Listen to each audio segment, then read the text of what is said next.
സാബുമോൻ പറഞ്ഞിട്ട് എന്റർടൈൻമെന്റ് ടീമുകാർ അതിന്റെ നോറനെ പ്രവോക്ക് ചെയ്യുക എന്നുള്ളതായിരുന്നു നോക്കിയിട്ടുണ്ടായിരുന്നത്. പക്ഷെ നോറ ഇവരോട് ഒരക്ഷരം പോലും മിണ്ടിയില്ല. പക്ഷെ അവിടെ പൊട്ടിത്തെറിച്ചത് ഋഷി ആയിരുന്നു. പവർ ടീമുകാർ അപ്പൊ ഇവര് ചുമ്മാ അലമ്പുണ്ടാക്കുവാണ്. അപ്പൊ വാണിംഗ് എന്നുള്ള രീതിയിൽ വിളിച്ചു പറയുമ്പോഴത്തേക്കും എന്റർടൈൻമെന്റ് ടീമുകാർ ചുമ്മാ തട്ടി കയറുവാണ് അങ്ങോട്ട്. ഡാൻസ് ചെയ്തത് സാബുവിന് ശല്യാണെന്നുള്ളത് നോറ വെറുതെ പറഞ്ഞാണെന്നും അതിനുശേഷം സാബു ഇവർക്ക് ടിപ്പ് കൊടുത്തു എന്നൊക്കെ പറഞ്ഞാണ് ഇവർ പ്രശ്നം ഉണ്ടാക്കുന്നത്. അപ്പൊ നോറ മനഃപൂർവ്വം ചെയ്യുന്നതാണെന്നൊക്കെ ഇവർ വരുത്തി തീർത്ത് നോറനെ പ്രവോക്ക് ചെയ്യാൻ വേണ്ടി ട്രൈ ചെയ്യുവാണ്. എന്നിട്ട് എല്ലാവരും അങ്ങോട്ടും ഇങ്ങോട്ടും കലപില ചുമ്മാ കിടന്ന് പറഞ്ഞുകൊണ്ടിരിക്കുകയാണ്. അപ്പൊ ഋഷി അതിന്റെ ഇടയ്ക്ക് പൊട്ടിത്തെറിക്കുകയാണ്. അപ്സരയൊക്കെ അല്ലെങ്കിലും ഭയങ്കര ഫേക്ക് ആണ്, നീ ഫേക്ക് ആയിട്ട് തന്നെയല്ലേ ഇവിടെ കളിച്ചോണ്ടിരിക്കുന്നത്, ചുമ്മാ ഓവർ ഷോ ആണ് കാണിച്ചുകൊണ്ടിരിക്കുന്നത് പറഞ്ഞ് അപ്സരേനെയും ശരണ്യനെയും നന്ദനേനെയും ഒക്കെ പറയുന്നുണ്ട്.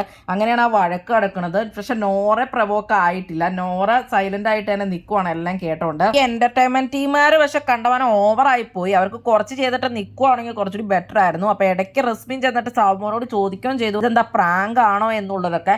കാരണം സാബുമോന്റെ ചുറ്റും കിടന്നിട്ട് ഭയങ്കര ഡാൻസും ഇതൊക്കെ ആയിരുന്നു ഇവര് കാണിച്ചോണ്ടിരുന്നത്.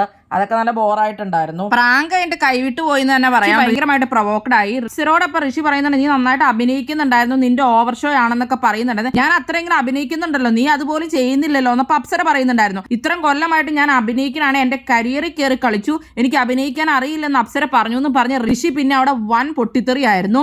നോറയ്ക്കുള്ള പ്രാങ്ക് ആയിരുന്നു ഇതെന്ന് സാബുമോന് മറ്റെല്ലാവരും പറഞ്ഞു. പക്ഷെ ഇത് നോറയ്ക്കല്ലായിരുന്നോ പ്രാങ്ക്, ഇത് എനിക്കാണല്ലോ, ഇതൊക്കെ അവളുടെ മനസ്സിൽ നിന്ന് ഉള്ളിൽ നിന്ന് വന്നതാണെന്നും അവൾ പറഞ്ഞത് മനഃപൂർവ്വമാണെന്നൊക്കെ പറഞ്ഞ് എനിക്കിത് പ്രാങ്ക് അല്ല, എന്ത് പ്രാങ്ക് എന്നൊക്കെ ചോദിച്ച് ഋഷി അവിടെ ആകെ പൊളിച്ചടുക്കുവാണ്. അങ്ങനെ ഇത് വലിയൊരു വിഷയം തന്നെയായി. പ്രാങ്ക് മാറി അത് ഋഷി പൊട്ടിത്തെറിയിലേക്ക് എത്തി.